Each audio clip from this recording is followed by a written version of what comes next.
Saudara pemirsa, Assalamualaikum warahmatullahi wabarakatuh. Al-Quranul Karim adalah firman-firman Allah yang diturunkan sebagai petunjuk dan pemandu jalan bagi umat manusia. Al-Quranul Karim adalah petunjuk abadi. Dia memperkenalkan dirinya sebagai hudal linnas. Kata hudan adalah suatu kata dengan patron yang mempunyai makna petunjuk untuk mereka yang telah berlalu, petunjuk untuk masa kini, dan petunjuk untuk orang-orang yang akan datang. Dia dilukiskan oleh Rasulullah sebagai tali Allah yang terulur dari langit. Dia tidak kering oleh panas, tidak lapuk oleh hujan. Di sana terdapat berita sebelum generasi kita, dan ada juga berita mendatang yang belum terjadi. Dia adalah jalan yang mengantar setiap orang yang menelusuri jalan itu menuju jalan lebar yang lurus. Yahdi bihillahu manittaba'a ridwanahu subulas salam. Dengan Al-Quran, Allah memberi petunjuk siapa yang bersungguh-sungguh untuk mengikuti dan ingin meraih ridhanya, diberi petunjuk melalui aneka jalan. Jalan yang kecil-kecil, tetapi semuanya pada akhirnya bermuara dan berakhir pada as-siratal mustaqim. Jalan lebar yang lurus bagaikan jalan tol. Kalau Anda telah berada di jalan tol, Anda pasti sampai ke tujuan. Anda tidak akan tersesat. Tahukah Anda ada suatu bacaan yang dibaca oleh orang yang mengerti dan tidak mengerti artinya selain Al-Quran? Tahukah Anda bahwa Al-Quran dibaca oleh mereka yang tidak mengerti artinya, dan ternyata merekalah yang paling banyak dan lebih pandai dari yang mengerti artinya ketika membacanya. Al-Quran adalah buku panduan. Redaksinya sangat indah dan dapat mengandung aneka penafsiran. Dia bagaikan berlian yang memancarkan cahaya.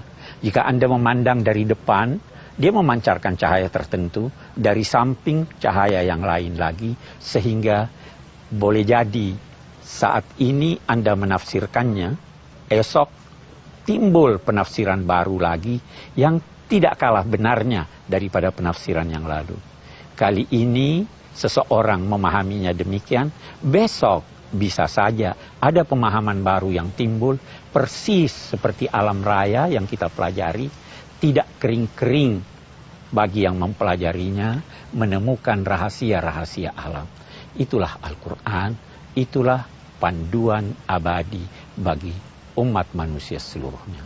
Saudara, kitab ini diberikan kepada kita, yang menarik manfaat hanyalah orang-orang yang ingin menelusuri jalan orang-orang bertakwa. Semoga kita termasuk di antara mereka. Saudara, Al-Quran dengan redaksinya yang demikian indah memesona, menyentuh akal dan rasa manusia. Ia dapat difahami oleh mereka yang memiliki pengetahuan sederhana, dan dalam saat yang sama ia ditekuni, diteliti, dan difahami dengan secara luas oleh para filosof dan cendekia. Al-Quran adalah kitab tuntunan terakhir yang diturunkan oleh Allah Subhanahu wa Ta'ala. Mengapa terakhir?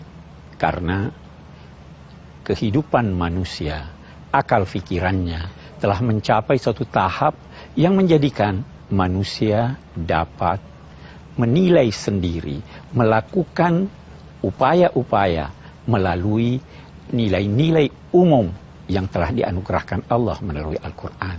Karena itu, kitab suci Al-Quran tidak memberikan rincian. Rincian yang diberikannya hanyalah dalam hal-hal yang tidak dapat terjangkau oleh nalar manusia.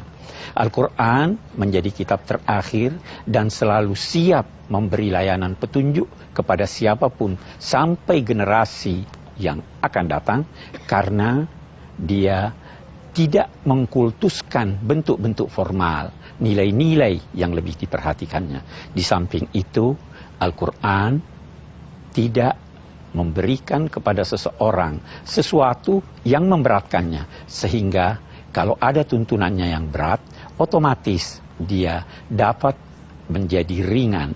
Ada semacam hak veto diberikan oleh Allah kepada manusia. Siapa yang tidak dapat salat berdiri, silahkan duduk. Yang tidak dapat duduk, silahkan berbaring. Yang tidak dapat berbaring, otomatis dia boleh untuk sekedar memberi isyarat. Siapa yang tidak dapat berpuasa, dia dapat menunda puasanya. Demikian seterusnya. Jadi ada semacam hak veto, dan di samping itu ada ijtihad, ada upaya penalaran untuk memahami tujuan-tujuan yang dikehendaki oleh Allah Subhanahu wa Ta'ala bagi kehidupan umat manusia. Itulah kitab tuntunan dan panduan untuk umat manusia.